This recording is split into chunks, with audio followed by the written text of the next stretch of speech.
Welcome to the F50 Woman Podcast, dedicated to sharing stories from a diverse community of women in order to provoke you into a passionate pursuit of life, build unshakable character, and achieve extraordinary things.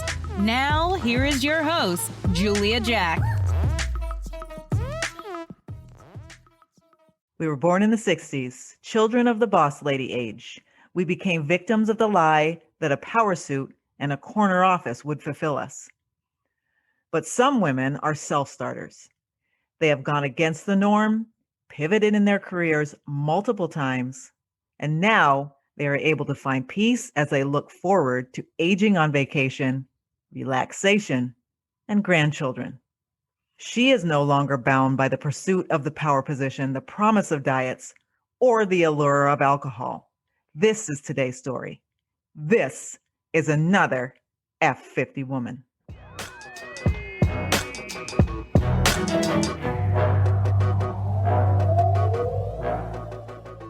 Welcome to the F50 Woman Podcast show.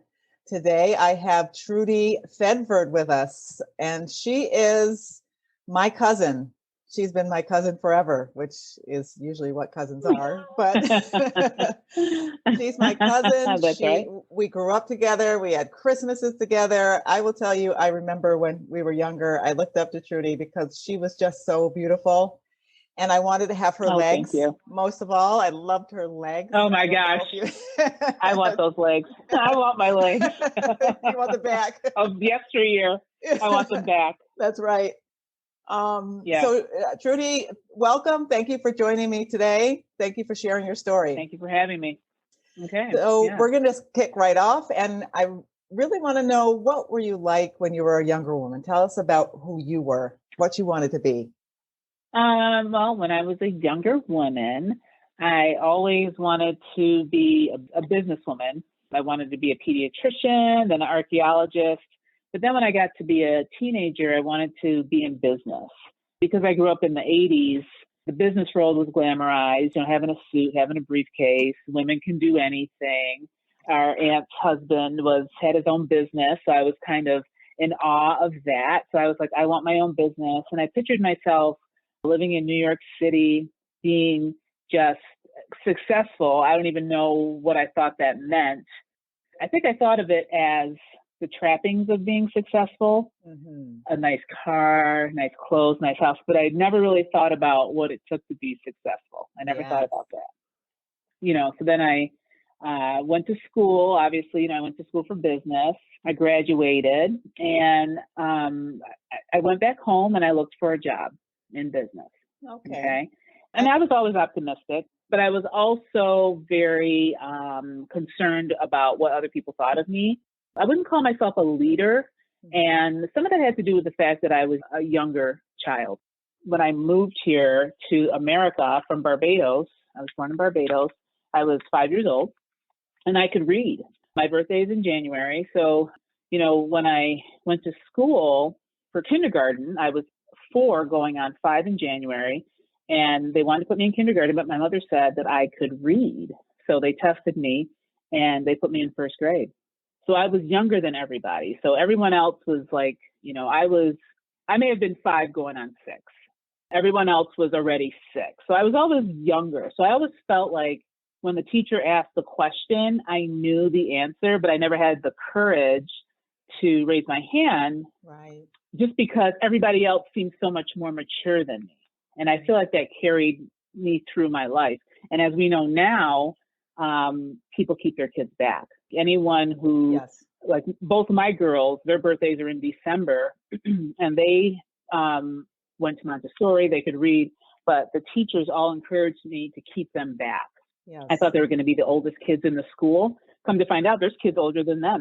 Yeah. So we do things a little differently now, but at the time, I never had the courage to lead because everyone's always seemed more sophisticated than I did.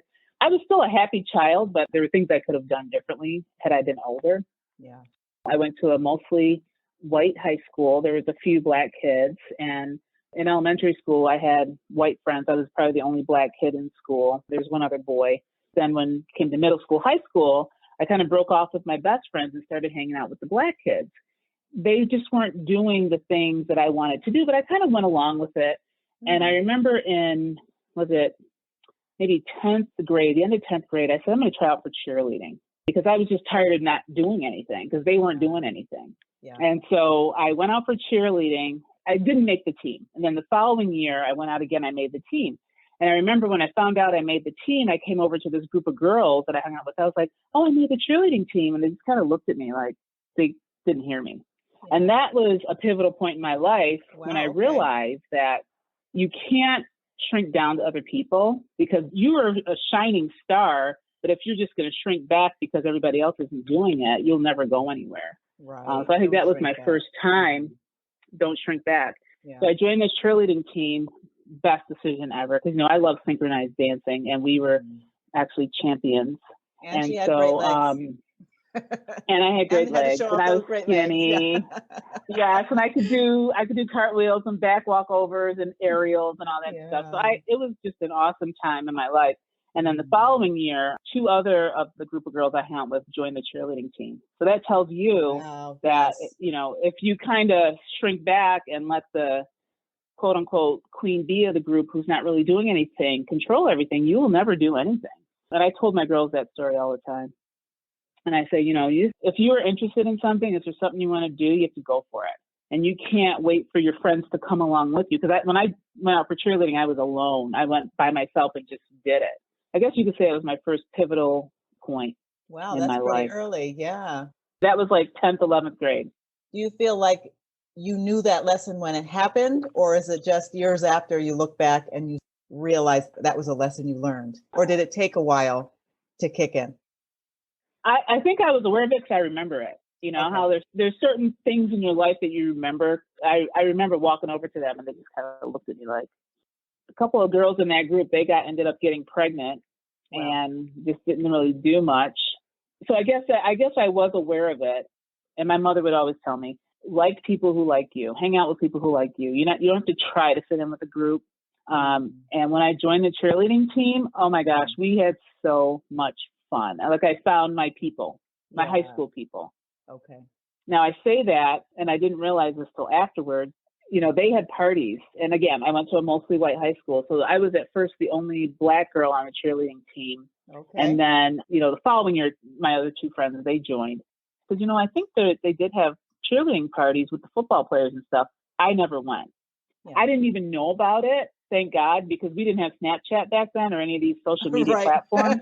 No. And I was oblivious. I was with my family on the weekends. I am glad I didn't know about these parties because I'm glad I wasn't exposed to drinking at that magnitude with kids at that time. Yeah, so it all worked out. I didn't know what I was missing just because we didn't have social media, but afterwards I found out there were parties and such. Okay. Why do you think that you didn't know about these parties? Was it because you were part of the group, but I just wasn't in that? Just weren't into it, or was it because we were cheerleading buddies? I don't know. Maybe that was it. Maybe I was just a different cultural differences. Yeah. There weren't any other Black boys on the football team, and so I wasn't part of that group from that standpoint. I mean, I knew people. I said hi to them in the hallway. Now, senior year, I was invited to parties because seniors, now we are all one group, and then I started getting invited to parties then. But I mean, don't worry about me. I was still going to parties with my Black friends. We would go to parties at each other's house, or we'd go into the city to go to parties and stuff like that. So I still had fun. I don't feel like I missed out on anything by any means. Okay. But I think the biggest takeaway from that story was I knew I liked to dance. I love synchronized dancing. I like cheer. I love gymnastics. Don't ask me to do a cartwheel now. That's a different story. I am doing Pilates, but yeah. So the acrobatics is different when you get a little older. Now it's just like you said, touching the toes, your toes, getting up out of the chair without pushing on the table. Yes. But my dad, he was a sports guy, and so I always liked sports. And I would try out for the track team, but I wasn't really built for track. I had the legs, my dad's legs. I had my mom's body, which is a little more voluptuous, so it wasn't fast. I liked running, but it wasn't fast. Right. But then I found cheerleading, and that was really where I loved it. I love cheer. To this day, I love cheer. I love watching cheer competitions. So that was some of my fondest memories of high school. Right. Yeah. Finding your tribe and knowing what you're passionate Yeah. about. And I love that, not shrinking back. I think that's something I didn't learn until I was Yeah. late 40s, to be honest with you. Really. Yeah. Yeah. It's hard. Especially as a young person, I think that was a great thing to learn because we tend to want to fit in. We want to be like everybody else. We don't want to stand out, but then that stops you from being you. So that's a great lesson. Yeah. And it's not, and especially when your friends they weren't doing anything. Like they didn't have any after school activities. They weren't in any clubs. Yeah. I remember I joined a French club. I just said, I'm not going to wait on these. If I have to wait on a friend to come with me to join a club, you may never join a club. Yeah. And there may be friends in the club that you're missing out on. Yes. So I know my parents are always very supportive, and I feel obviously I got the confidence somewhere. But yeah, I just went ahead and did it. Yeah. And this is just a side because, when I was growing up, I think I was affected probably by that wanting to be a boss lady in not such a positive way because I didn't want her to be a cheerleader. I was like, I don't want you standing on the sidelines, cheering for the men, kicking your leg out like a girl. But I realized maybe that wasn't a good thing because she has to find her own place and her own thoughts about whether it's good or not to be standing on the sideline cheering. So my father, I remember when I said I wanted to be a cheerleader, he's like, well, do you want to be standing on the sidelines cheering for somebody? And I was like, I never thought of it that way. Right. I thought of it as people looking at me. I thought people were looking at me on the sidelines. And they are. And I just knew I liked what I was doing. I was like, I just like being there, being seen. Yeah. And I love the outfit. I love the skirts and I love pom-poms. And I didn't look at me as cheering for the boys on the field. Yeah, we were cheering for them, but I didn't see it that way. I didn't see it that way. I was exercising. Yeah, you were moving and you were doing what you love. Yes, that's the key. Yes, and dancing and cheerleading is a sport. Yes. It's a sport. It's a matter of perspective. Definitely a matter of perspective. Yes. Yeah. Yes.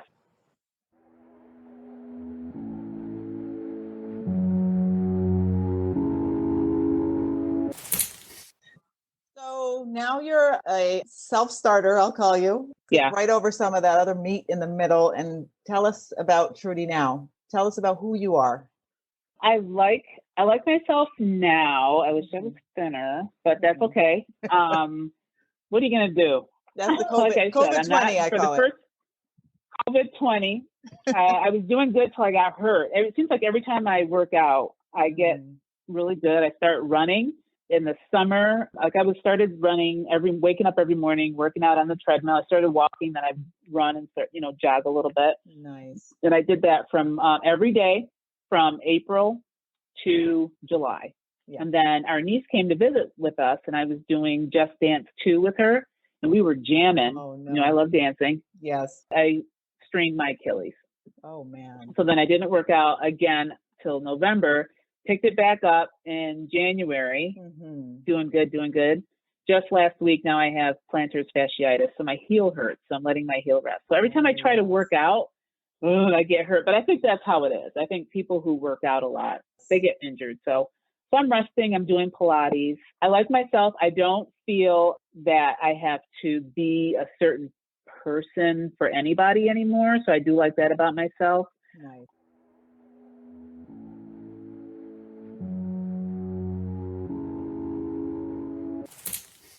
I was in Jack and Jill. I was in the chapter for 18 years, and I had several positions. I've been president, vice president of our chapter, parliamentarian. I had recording secretary, correspondence secretary, just about everything. But now that my kids are on their way, they're not in Jack and Jill anymore. They call us associates. I'm out of it. It was, like I said, 18 years. My kids loved it. It's excellent for kids that are African-American, Black, that grow up in a predominantly white area, because it gives them kind of a place for them to be themselves and be with kids that are like them. Because as you know, kids that grow up in the suburbs, sometimes they're too white for the Black kids, too Black for the white kids. So this was a great place for them to excel. And myself and the girls and my husband, we all had a great time in Jack and Jill. So I love Jack and Jill. To this day, I'd say 99% of our friends are from Jack and Jill that we're good friends with.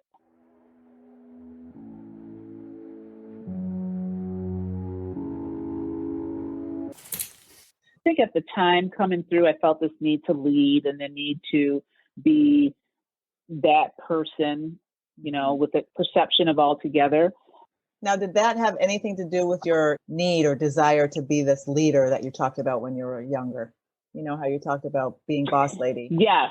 Yeah. Yep. So I always wanted to be that person that had it all under control, that was in charge. Yeah. And it's so funny. I have 2 daughters, and one is like that now. She loves being in charge. Yeah. But then my other daughter is capable of being in charge, but she has no desire to be in charge. Yeah. And I remember I would say to her, "Don't you want to lead this committee?" And she'd be like, "No." And then I said, "You know what? That's fine. You don't have to be in charge." Right. You don't have to be. Yeah. Yeah. So what changed everything? Other than your kids growing up, was there something that happened from that 19-year-old girl who was a cheerleader to now this mom, almost empty nester? Where were the moments that lights flashed or something happened? I don't know. You hit the wall and you said, "That's it, darn it. I'm no longer going to be that Trudy that I had tried to pretend to be." I think it was a fake goal. Like, I think television made it look glamorous. And I don't know if you remember, I said I thought of all the trappings of that person being in charge, but I never thought of the work it takes to be in charge. So then I asked myself, is that the work I want to do? Or do I really enjoy other things like dancing and gardening and reading? And it's one of those things where it didn't align with my personality. Yes. That's a big aha moment. I had that kind of aha moment. So when you chose, so you're a pharmacist. When you chose to be a pharmacist, was that part of that notion of boss lady, or did that have anything to do with who you were?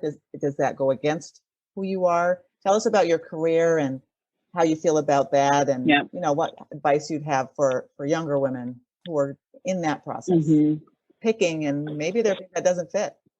So I like talking. I like being in sales, but I say that with a caveat. So I don't like to force people to buy something that they don't want or do something they don't want. I like to guide people toward a solution where they have an issue and this is what you need to do to take care of that issue. That's what I figured out that I like to do. I don't want to convince you to do something that's not for you just for my own, I sold that to her. I don't like that. So I have a business degree. When I graduated, got out, in marketing, and I got into sales. And I remember I would see the guy say, I could sell ice to an Eskimo. And I was like, yeah, I could do that too. And somehow I got this idea that I wanted to be a pharmaceutical sales rep.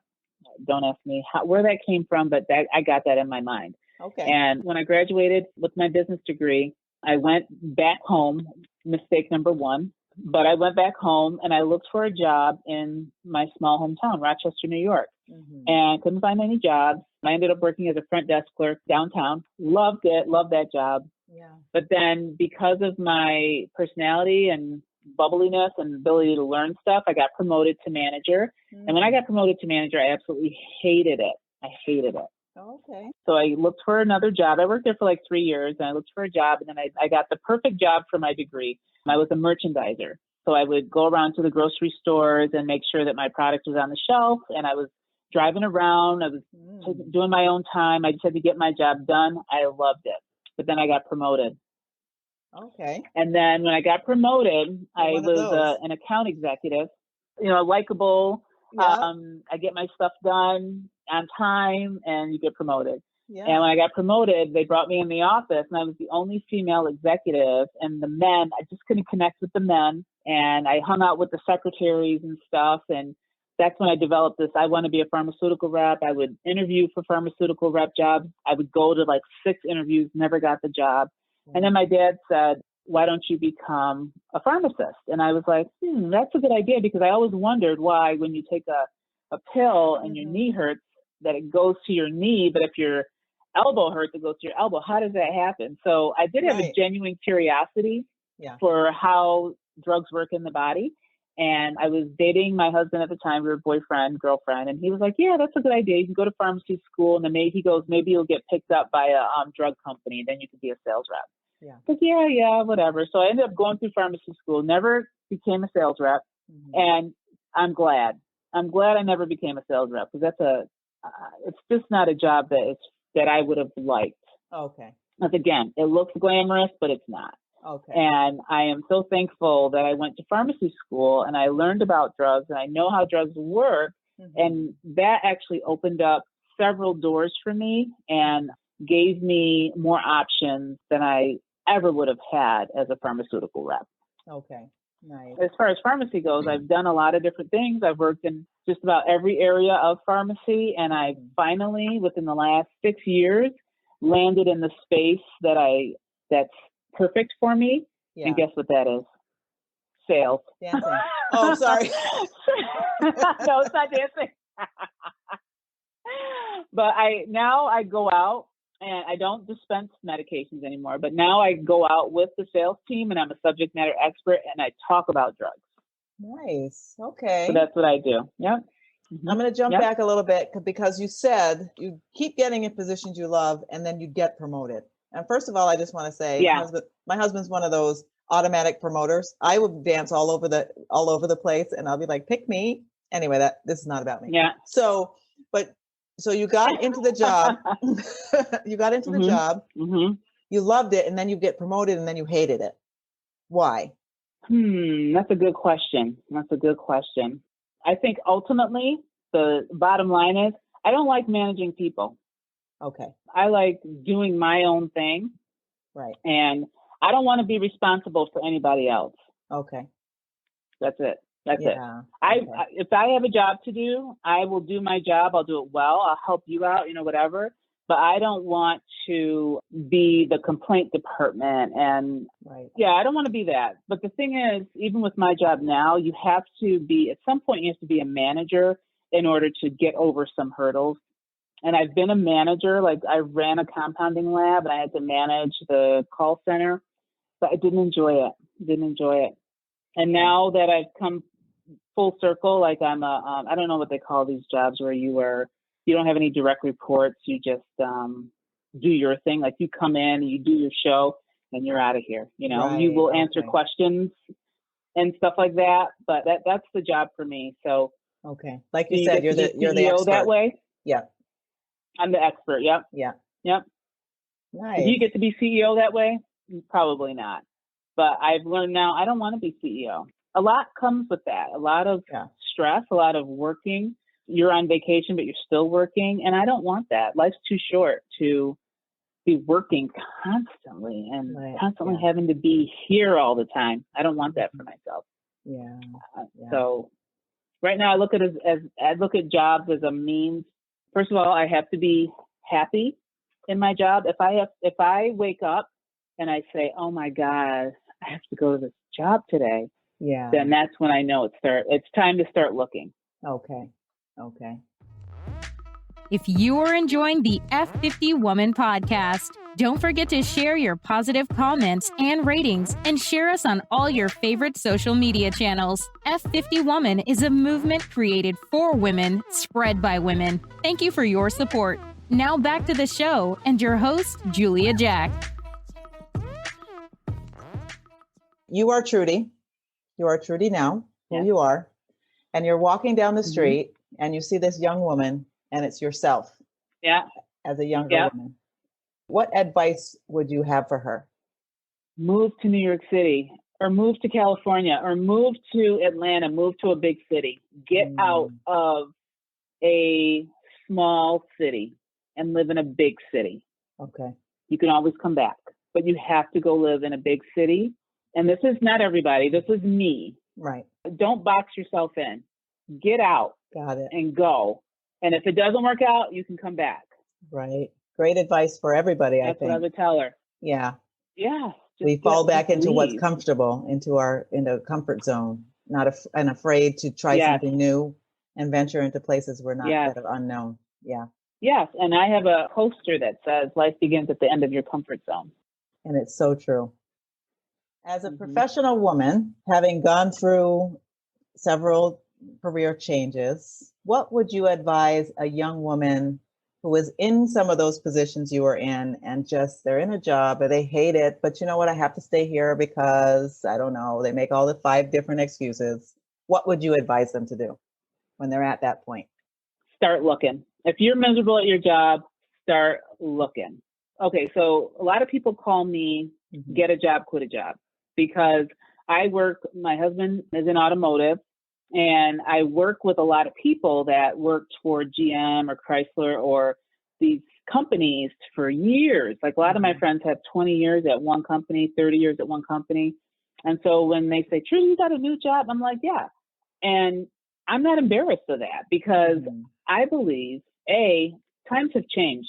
No one's giving you a pension anymore, and they will lay you off when they feel like it.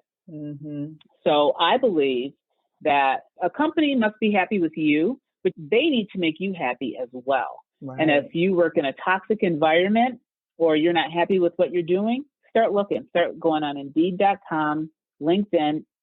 People always come to me when they want a new job or when they're upset with their job. And I always say, start looking. What do you want to do? What skills do you have that could maybe do something different, or just go to a different company?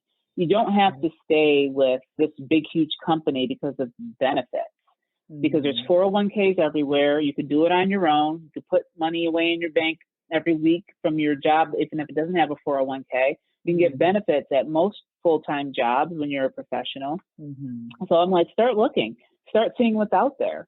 And put your Indeed on, get emails with jobs. And if sometimes even just applying for different jobs and looking and seeing what's out there makes you feel better. You may find out, oh man, I'm looking out here. I think my job, maybe I do have it good here. You may say that.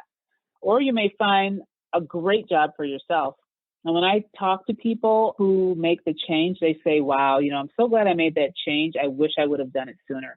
There is absolutely no reason to stay in a job where your manager is toxic, you're not respected, and you're not happy. If it hurts your stomach to wake up and go to work, it's time for a new job. Yeah. All jobs have challenges. My current job has super challenge. I'm super stressed some days, but I never dread walking downstairs and turning on my computer, because that's what I do now. I work from home. Yeah. And even when I had the same job and I had to drive in, I never hated driving in. So that's how I knew I found my spot. Yeah. And I get some satisfaction. Like I will go do a presentation and people say, good job. And you feel like, oh, okay, I did that. But I've been in jobs where I didn't get that. And I remember I worked for a large pharmacy benefit manager. I had a huge position. I was making the most money I ever made in my life. I worked at that job for 8 months. 8 months. Wow. Okay. and that job was making me miserable. And I remember I went on a school trip with my daughter to Quebec. And while I was there, I said, you know what, there's a whole world out here. I don't have to stay in a job where I'm miserable. And if I can get that point across to anybody, then my work is done here. Because I hate to see people that are doing a job and going into a job where they are miserable. Nothing you do is right. Yeah. That's no way to live. Yeah. And people just sit there and they take it. And I don't understand that. And I don't know why I have the courage. You don't have to stay in a job for a year, 2 years. There's no set rules. If you look at anyone on LinkedIn who is a CEO, look at their job. You'll see that everybody has a 6-month stint. That's a good advice. You're not everybody's cup of tea. Sometimes you're just not a good mix. And whether it's 6 months, 2 months, usually you give it like I gave it 8 months was the shortest I've ever been at a job. There's this unwritten rule that people say you have to stay in a job for a year or 2 years. That's not true. Right. You do what is best for you. Yeah. It's like you said, when the job is done with you, they're done with you and they smile and say, thank you. When I worked at one of the companies I worked at, I remember one day I was working in a cube, and my friend behind me, she was also a pharmacist. They walked up, tapped her on the shoulder, said, get your things. And that was your last By 12 o'clock, security, they were getting rid of people. Okay. And her name was on the list. And that told me that who cares? No, you got to give 2 weeks notice. Now, I work in Michigan. Michigan's an at-will state. So they can tell you to leave. They can come up to you and say, you're done here. Yes. And vice versa. You can say, today's my last day. Yeah. You can say that. You don't have to. You can give 2 weeks if you want, but you don't have to. Well, at least in an at-will state like Michigan. Mm-hmm. And people will say, well, what about your reputation? I said, well, what about it? What about it? Yeah. I'm moving on to a new job. I have a new job I'm going on to. And you have to do what's best for you. It's not about what people think of you. It's how you want to live your life. So many people come from toxic work environments that they don't like. And like, I think I found it now. Where I work now, I feel like all the nice people from all of the pharmacy benefit managers work where I work. And we all just really, it's really nice. It's a nice place to be. It makes everything better when you have a good team. Yeah. Yes. Yeah. I always say it does. I've worked on some great projects with really sucky people, and those projects weren't so great. Yeah. And I've worked on sucky projects with great people, and I have memories that I just loved that job and loved that work. Exactly. So, absolutely right. Exactly.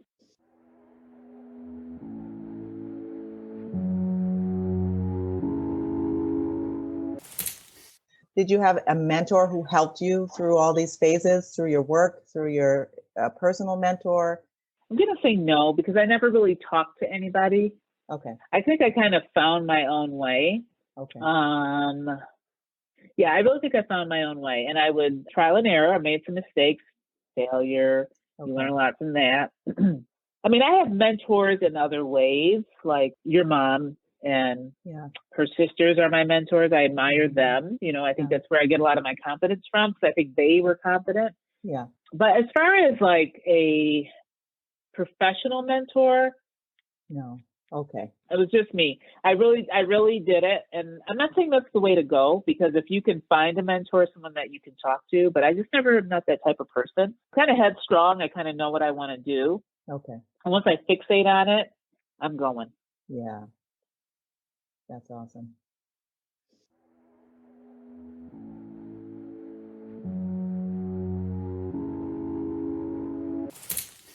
I have a question for you.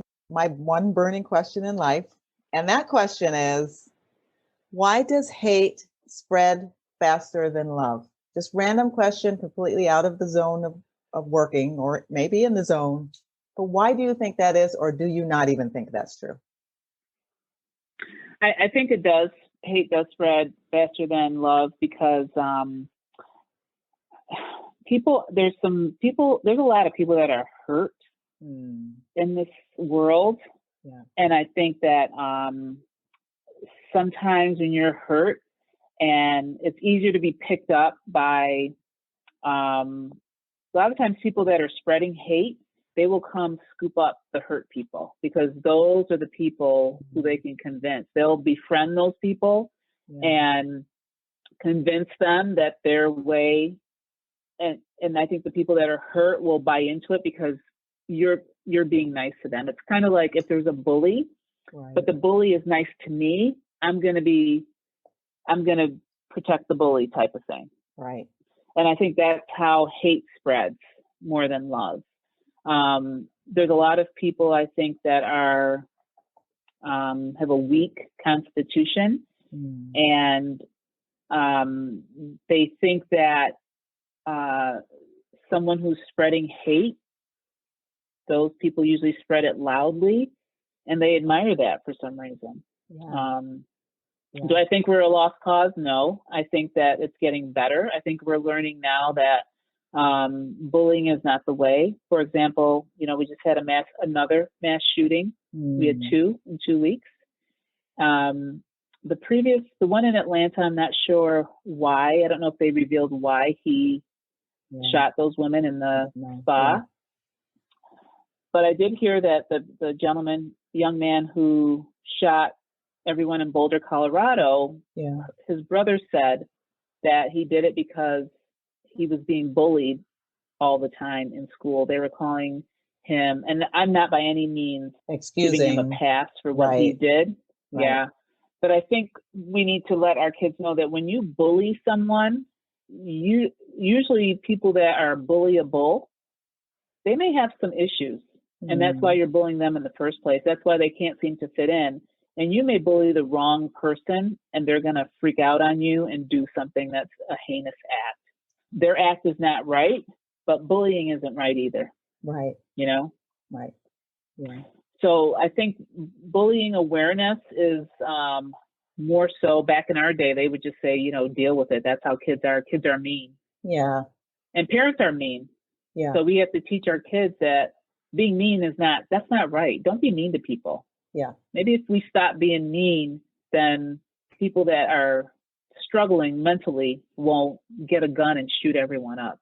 Again, not that I'm condoning what he did. Right. Because I feel so bad for those people. I feel bad for anyone who loses a loved one in a mass shooting. It's horrific. Yeah. And those people that he killed weren't even the people, but people in that state, they all of a sudden just see, like, people were calling him for being Islamic, you know, bullying him for that. So he just saw all, I'm guessing, white people as being bad. And then he goes to a different town and just starts shooting white people. Yeah. It's crazy. It's crazy. You see what I'm saying? I absolutely do. It feels like a lot of the shootings that have happened in the last 5 years or so, some, not all of them, but a lot of them were, you know, people who didn't feel like they fit in for some reason, or were angry, or I don't know. I heard of one where the teacher actually found the kid with the gun and gave him a hug or something, and was just hugging him and hugging him until the police came, and he ended up not shooting anyone. But he was just a very sad, hurt young person. So. Yeah, they're hurt. Yeah. They're hurt. Yeah. The Columbine, the one that's quote unquote started it all, those boys were being bullied. Yeah. Again, not that I'm saying it's okay what they did, but you have to look at the whole picture. You have to look at the whole picture. Just because you're handsome and beautiful and athletic doesn't give you the right to make fun of somebody else. Yeah. Maybe if the beautiful people started being a little nicer, things would be a little bit better. That's what I think. Others will follow. Yeah. Yeah.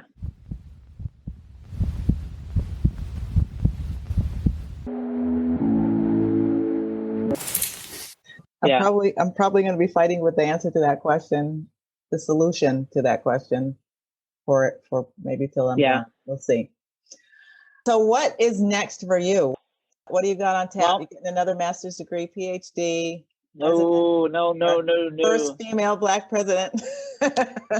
No, I'll leave that up for the young people.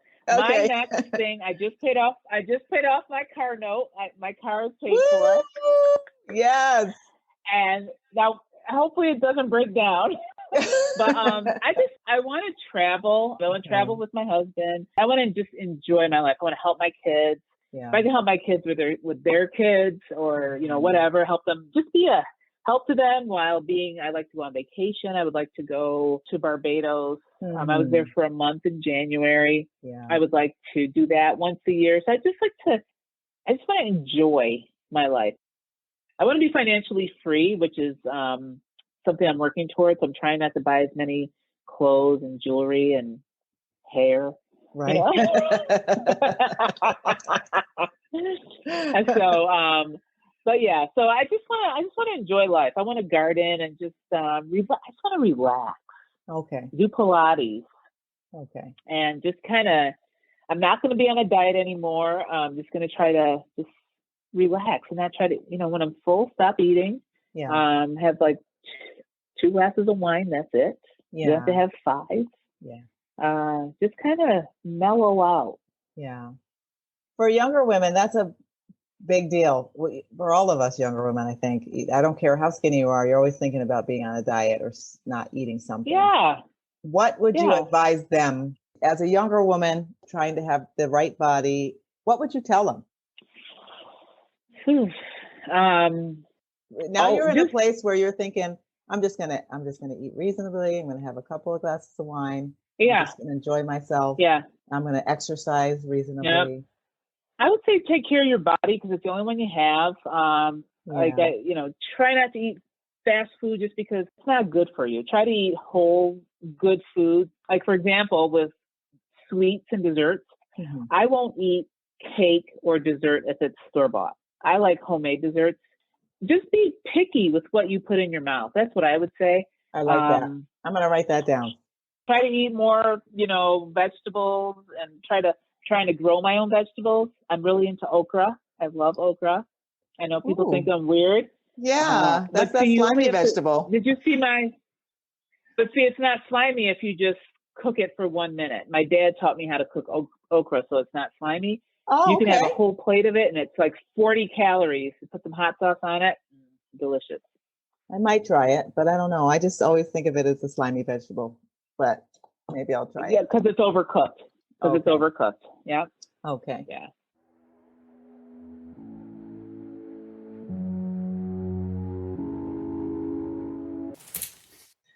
Just some advice from your playbook, I call it.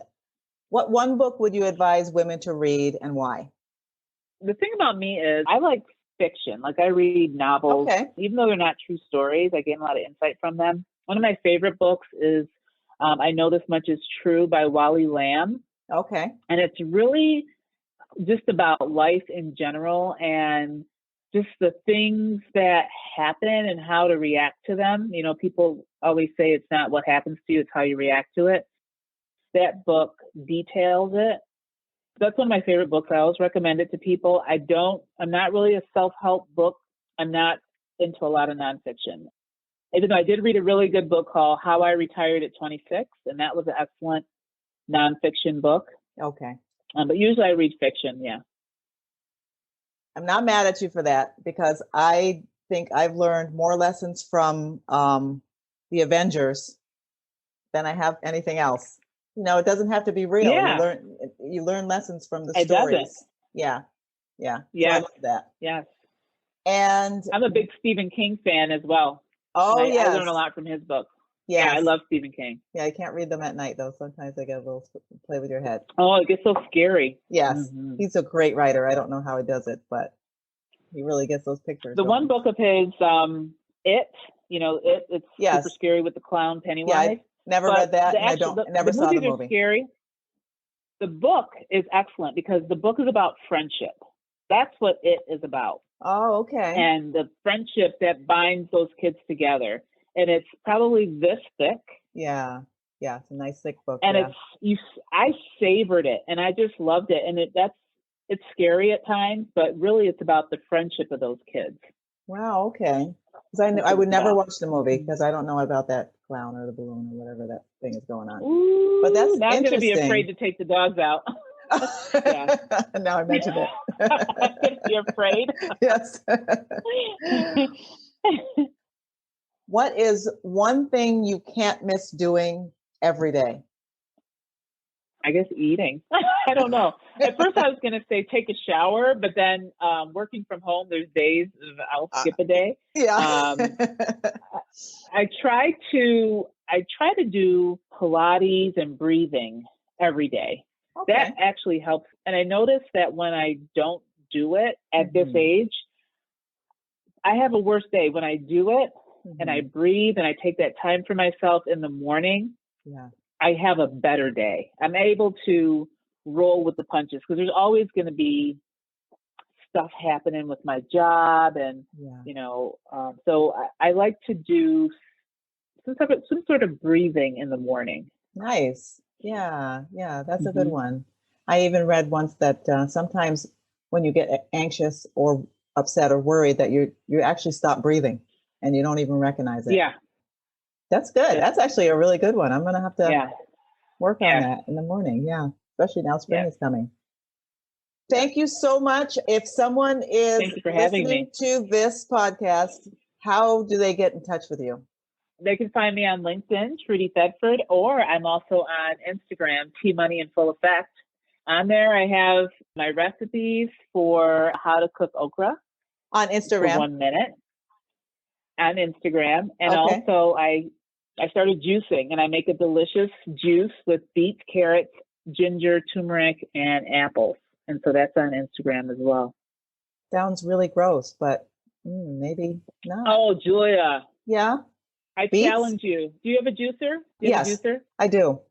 You do 4 carrots, either 1 big beet or 2 small beets, 1 apple like a Granny Smith, Okay. And then an inch of ginger, like a nice big thick knuckle of ginger.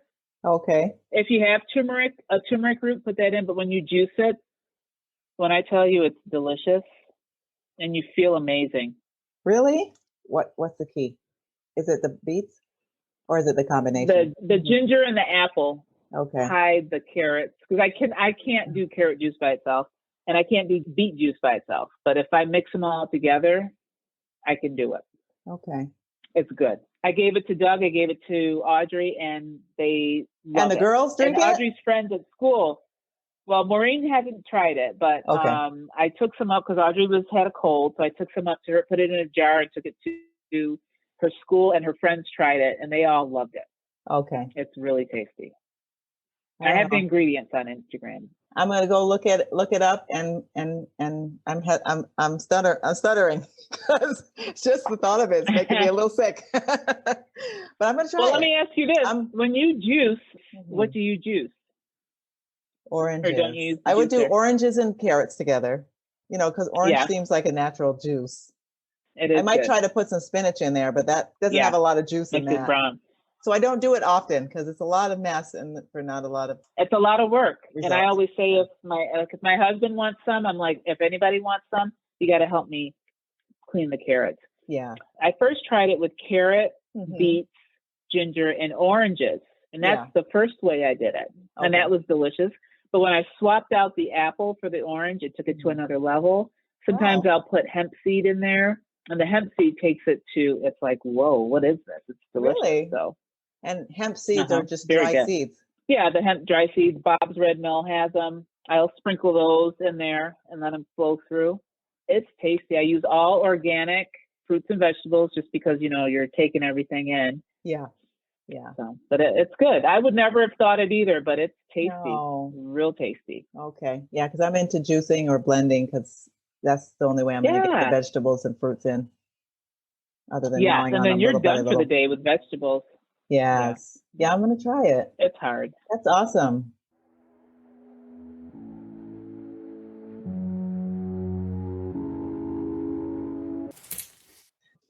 Thank you, Trudy, so much. This was a great conversation. You're welcome. Some amazing advice in there for young women and older women. I mean, a lot of us are still trying to figure things out. Like I said, I'm a late bloomer and I'm still trying to figure some things out. So thank you again for joining us. Well, just remember, you are enough. You really are. Yes, we are enough, and we're not done yet. I think this is awesome what you're doing.